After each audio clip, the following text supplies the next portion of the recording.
Yo, part 2 ng year-end adventure namin. Nandito pa rin kami nakakamp sa may Pitogo, Quezon Province, sa may Savannah Beach Resort. Pagkagising namin, gumayak lang kami, umasikaso ng almusal kasi dito na rin kami kakain sa may bangka. In-invite kami kagabi ni Kuyang Bangkero na mag-island hopping. Hindi daw kami zero doon kaya naman napapayag kami. 1.5 ang bayad namin dyan sa bangka sa 2 hours na paglilibot.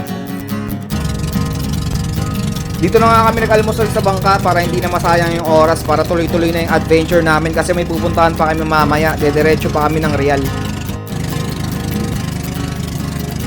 Sa 20 minutes na binayahe ng bangka, narating na namin yung first destination. Ito nga yung tawag nilang Mag-asawang Bato. Siyempre pumukol kami dyan, pero mababaw pa rin yung tubig kahit nakalayo na kami. Kaya sabit-sabit din kami dyan. Ang maganda lang, kinukuha ni Kuya yung lure namin kaya hindi nakapag-donate. Dito pa naman natin, putuan, no?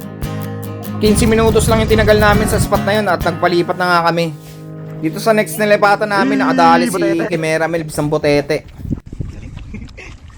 Sabi ni Kuyang Bangkero, eto na daw yung pinakamalalim na part. 2 dipa. Nakapag-jig naman ako dyan pero hindi umubra kaya nag-popper naman ako. Pero wala talaga dito sa spot na to. Kaya sumibat namin, bumalik namin, 2 hours na agad yun. 1.5. Pagbalik namin ng kampo, nagpahinga lang kami dyan at nag-pack up kasi pupunta pa nga kami sa Real. Next destination namin dito sa year-end camping namin. Halos lahat ng resort dito may swimming pool kasi yung dagat nila medyo maburak dun sa Pampang. Kaya siguro mura lang yung nabayad namin dyan. 150 lang ang inabot namin sa 2 days na pagka-camping dyan. At eto na nga, sumibat na kami. Babiyahin na naman namin yung papuntang Real, 4 hours na bakbakan.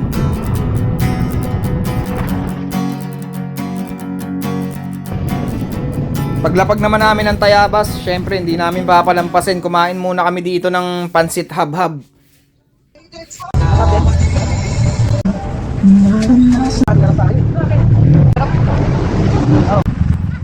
Pagkatapos namin kumain dyan, bakbak na uli ng rides. Gagabihin na kami. Sa Real pa yung destination namin sa may Camp Fury 13. Kaya dire-diretso na namin yan.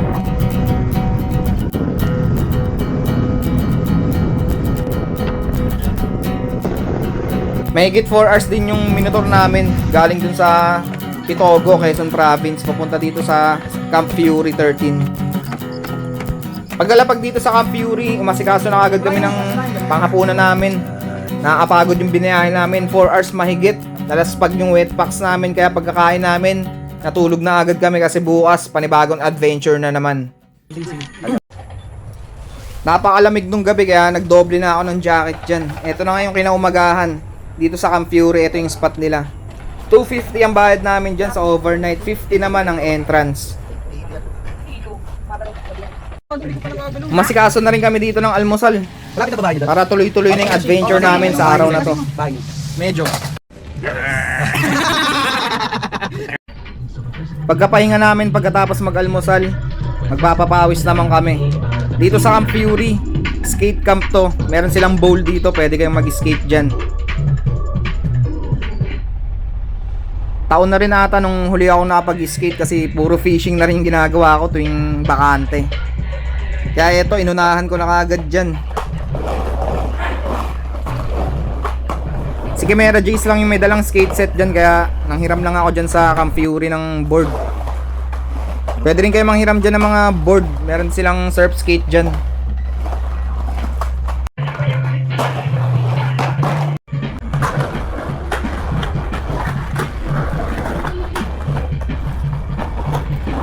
Let's go.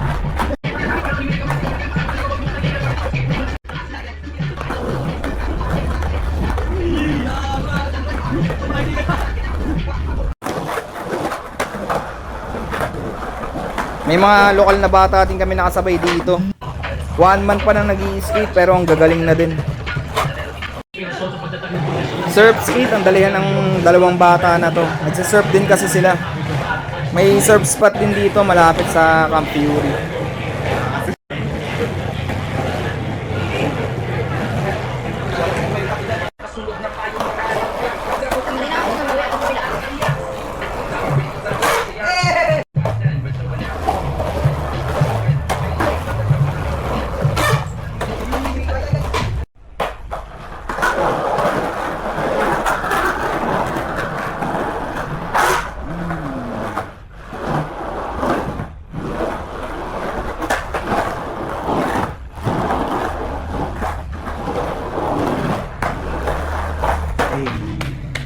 Pagkatapos sa skate session, magsa-side trip naman kami sa Balagbag Falls.